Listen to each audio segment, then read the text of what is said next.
Hi, this is Tom from Into the Forest I Go, and today we are going to be talking about interpreting the terrain features. It's, believe it or not, one of the most important skills when it comes to orienteering, and also the cause of quite a lot of mistakes. If this is your first time to the channel, this is an orienteering channel for people that run with the map and compass, and we are all here to learn and to have some fun along the way. So hopefully you're going to enjoy this video.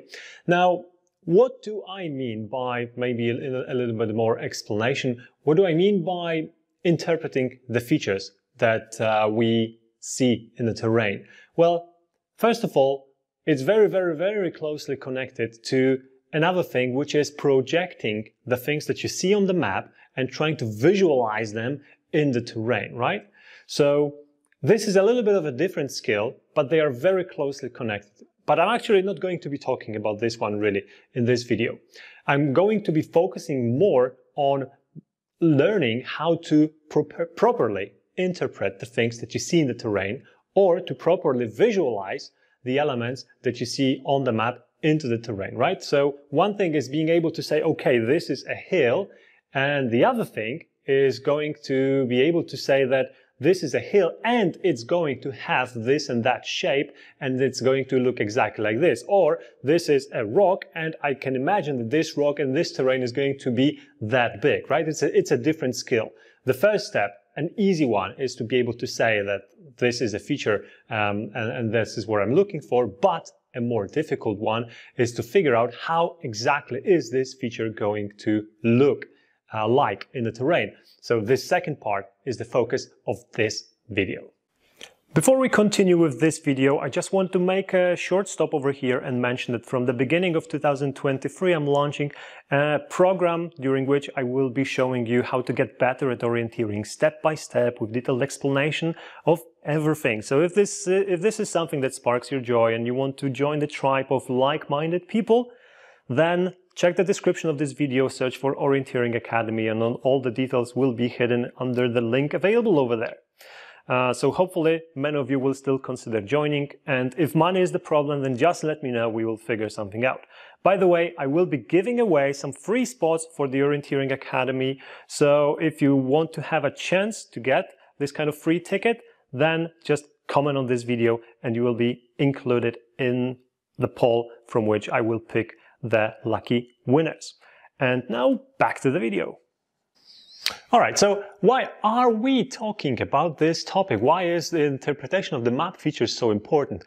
There are several reasons. The first one is that it's a major cause for mistakes, like I already said.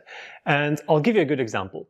So I've been recently analyzing a leg with one of the athletes. I mean, the whole race, of course, but we're focusing on just one leg, right? And he was trying to run more or less along the line, but stopped thinking about the leg for just a moment. And then when trying to get back on the map, of course, the process of matching what I see in the terrain to what is available on the map has started. And then there were hills, there were rocks, there were gray flat rock areas, there were some gullies, right? But unfortunately, the terrain was demanding, and many features, you know, hills are similar to one another, rocks will be similar to one another, rock walls will be similar to one another. Not exactly the same, but similar, right? And the process of matching the elements started, and of course, it went wrong in this case, otherwise I wouldn't be mentioning it. And it was definitely one of the reasons for a big mistake over there.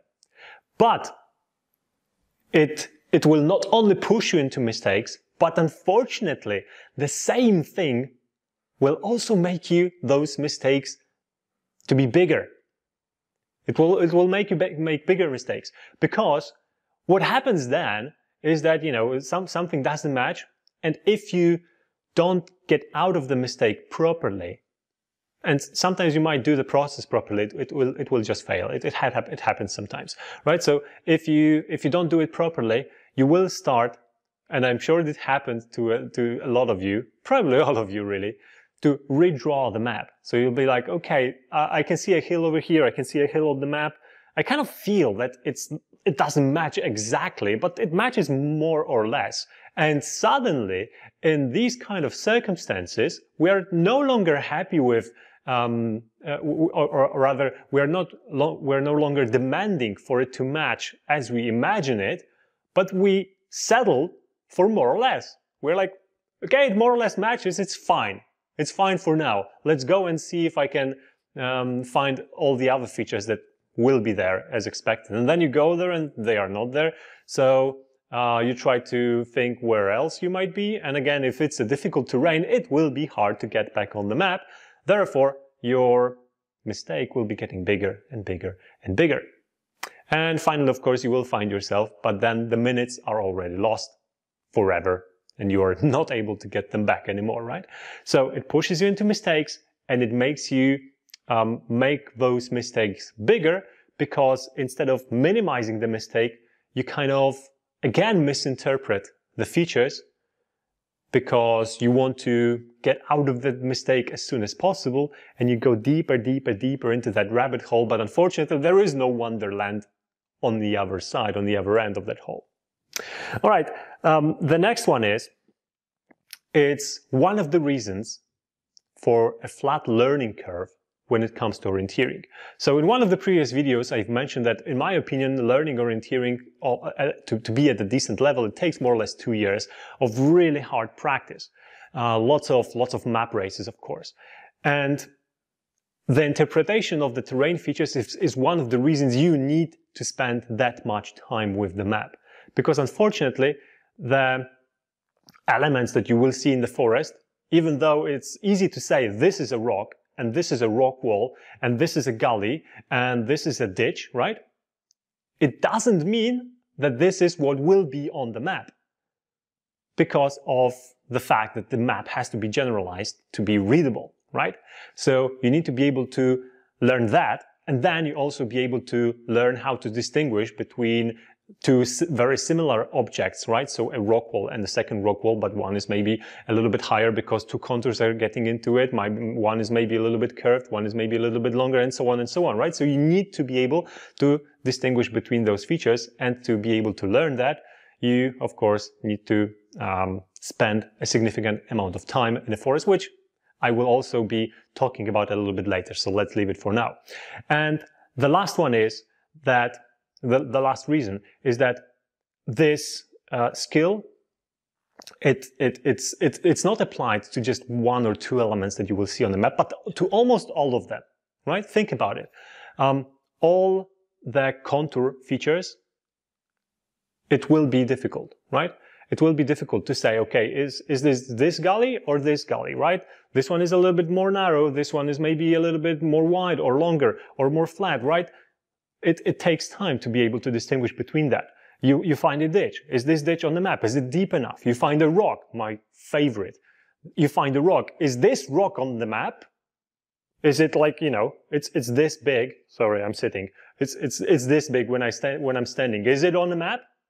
Well, theoretically it should be, but it depends on how many other rocks are on the map, so it might not be. But if it's 20 centimeters bigger, it already might be. And it's freaking hard to sometimes figure it out while you're running at full speed.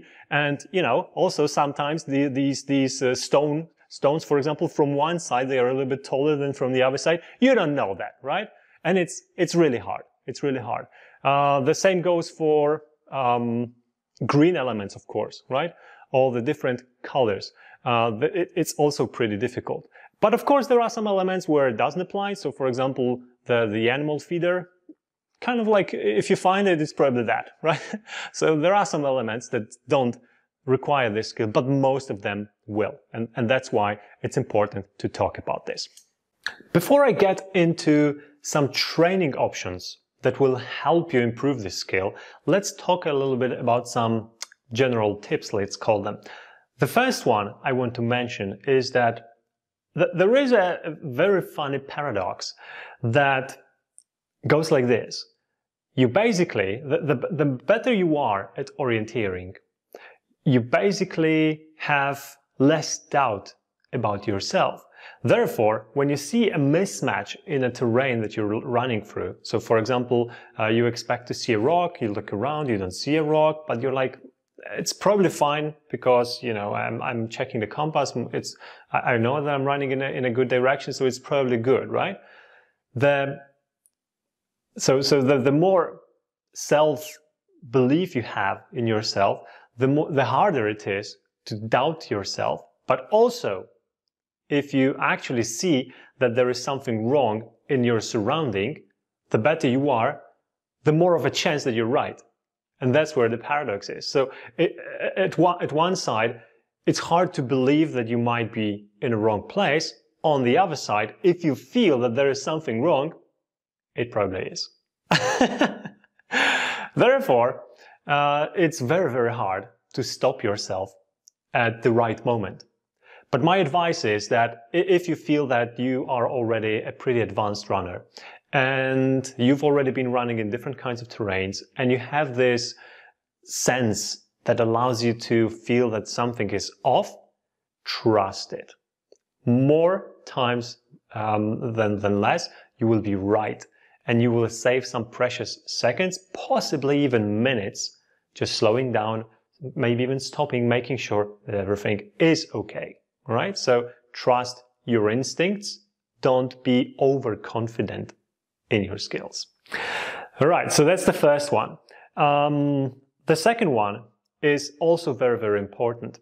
It's all about using a two-step validation or verification system. What do I mean by it? It's something that I actually think that everybody should use always.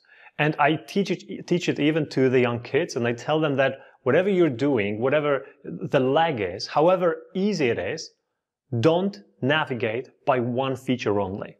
Navigate by at least 2 features, and if you can, use more, if it makes sense, of course, right? So I think that navigating by 2 features at least is really important. And I call it CV, like curriculum vitae, but it's really not. The CV from this abbreviation comes from confirmation and validation. So the first thing is that you find what you are looking for. That's the confirmation. But then you check a different element to validate and make sure that you're correct, right? So let's say that you are running and you are looking for the rock and you can see the rock, but there is also a greenery on the left side based on the direction that you're running. So you also check left to make sure that the green area is also there. And the rock is your confirmation, the green area is your validation. You can also check the contours, you can also check the road, you can also check the opening. Any kind of feature that is on the map will do, but use a different feature just to validate that you are in the right place. I guarantee that this will help you avoid lots of mistakes. Lots of mistakes. All right. The next one is that in general, to train this ability, you need to expose yourself to different kinds of terrains. And that's pretty obvious, but it's also difficult for some of us. For some of us, it's difficult because, unfortunately, it depends highly on the place that we live in. And I'm a very good example of this. I live in a central Poland. The terrains over here are rather flat.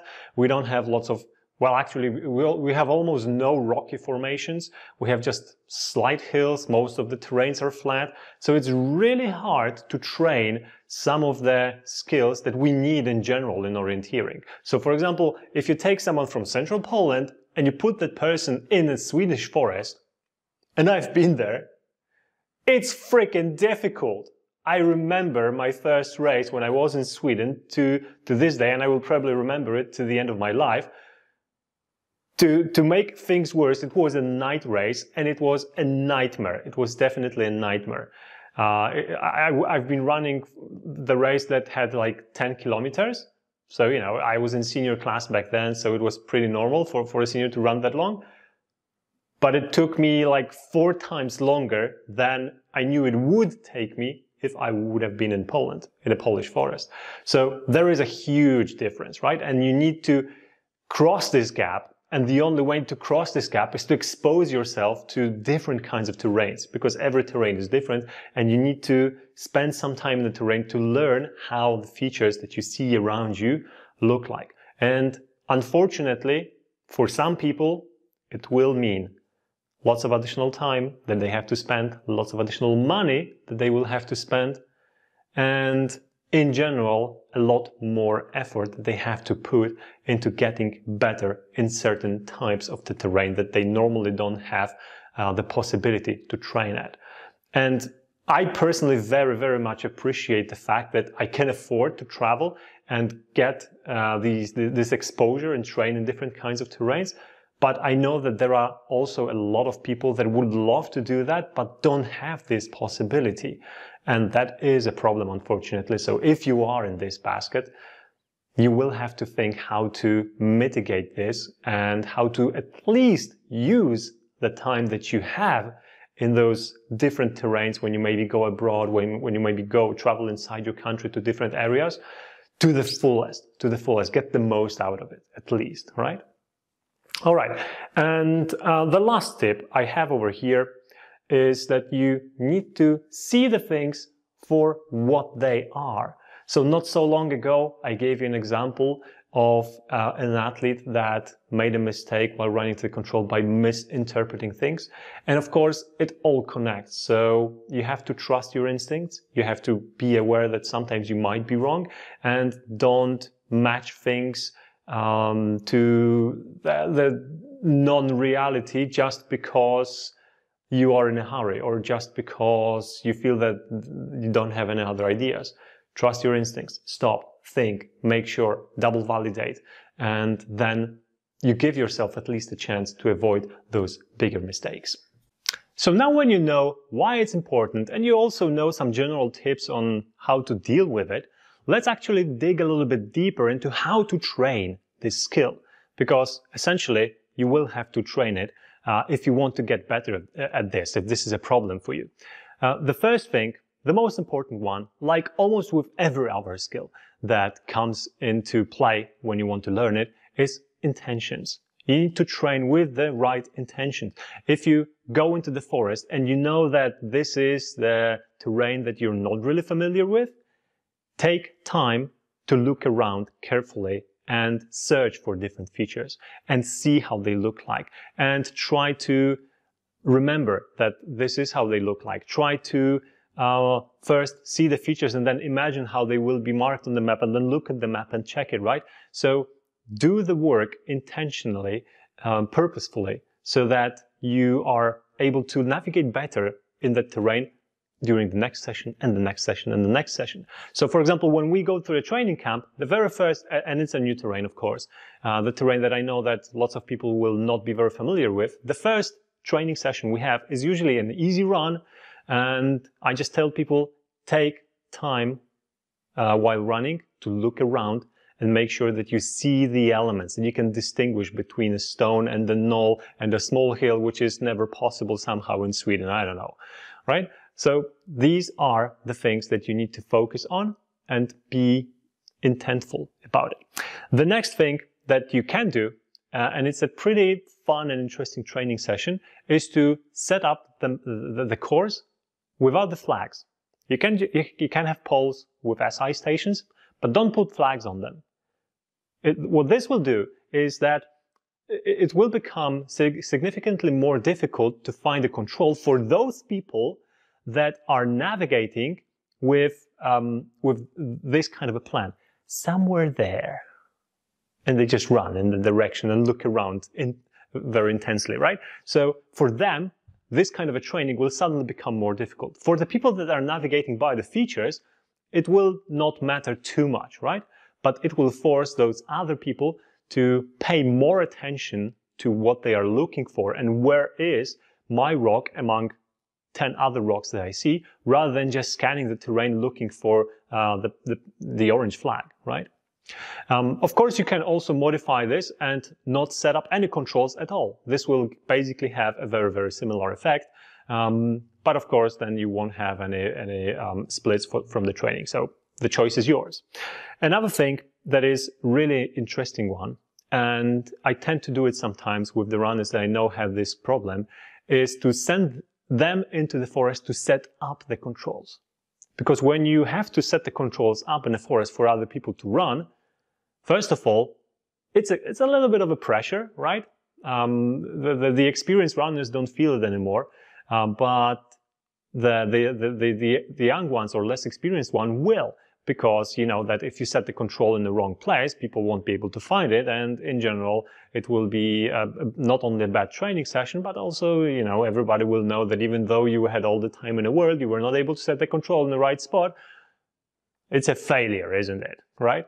So this forces people to be a lot more careful when reading the map, when looking around, and making sure that this is the exact spot, right? So again, they have to spend more time taking in what is in the terrain and seeing all the features, because when you set the control, you don't just confirm it with one element, but you confirm it with 2 or 3 or sometimes even 4 different elements, just to be sure that the control is in the right spot, right?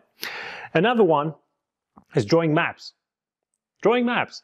It's also a very good, very good thing to train, to implement into your training regime, because I've already talked about it.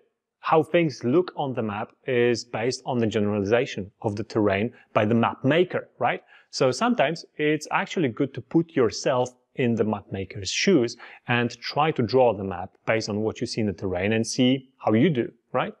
But this is like, I think, more for people that really want to go into or are interested about map making and want to spend some time learning how map making really works. But for others, there is a simplified version of it, and that is to pick the area where the map making is going to happen, let people jog around the area a little bit, and then come back and draw the map on a piece of paper. So it doesn't take a lot of time. It doesn't require any tools. All you have to do is to just go into the forest, walk around, capture all the features, and then come back and draw it. And then, of course, compare it with a real map. And you will see how you did, how the map maker did. What are the differences? Which elements you've missed?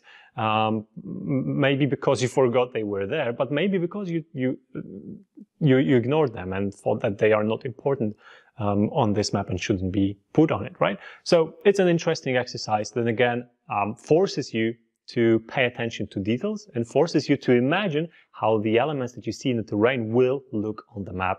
And of course, you're trying to draw it later on. And another thing, the last one I want to mention over here, is that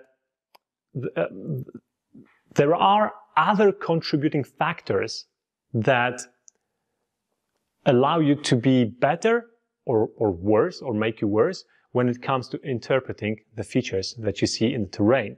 And these contributing factors are concentration and focus, of course, right?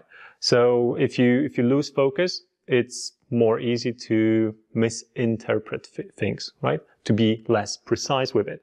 And the other one is something that we've also already mentioned. It's self-belief, right? If you believe in yourself, you know that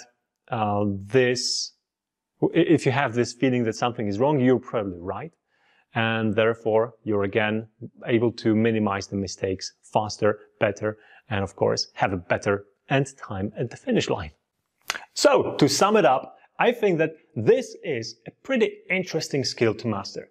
Yes, it will get you frustrated from time to time. Yes, it will grind your gears, but at the same time, it will also push you to spend a lot of time in the forest, which is a lot of fun for me at least, because maybe you've noticed the name of the channel is Into the Forest I Go, so I pretty much like the forest.